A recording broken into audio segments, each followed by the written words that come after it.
కొట్టకుండా చెప్పినా, గట్టిగా చెప్పినా, ఉట్టిగా చెప్పినా, నీరసంగా చెప్పినా అక్కడ ఏముందని చెప్పాం? నష్టం ఉందని చెప్పాం. అదే కదా. నష్టం ఉందని చెప్పిన మాట ఓరకనే చెప్పినా, గట్టిగా చెప్పినా, కొట్టి చెప్పినా నష్టమైద్దా, లాభమైద్దా? అంటే గట్టిగా చెబితేనేమో నష్టము, ఓరక చెబితే లాభమైద్దా? మనం అనే విచిత్రమైన మాటలు ఇయ్యే. ఏమని? గట్టిగా చెప్పొచ్చుగా అయ్యా, నన్ను పోకుండా ఆపొచ్చుగా అయ్యా. నేను పోకుండా ఆపలా? దేవుడు ఇందాక అడ్డు పెడితే ఏం చేసాం? దూకి వెళ్ళిపోలా?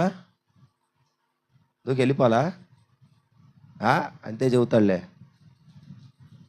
వాక్యంలో నుంచి ఎన్నో మాటలు చెబుతుంటే, ఎన్నో వాక్యాలు వివరించిన ప్రతిసారి నేనేమనుకున్నాను? వాక్యం చెప్పిన ప్రతిసారి ఏమనుకున్నాను? నా గురించి ఎవడో చెప్పాడు అయ్యగారికి, అందుకే ఈరోజు గట్టిగా నా మీద వాక్యం సిద్ధపడి వచ్చాడు.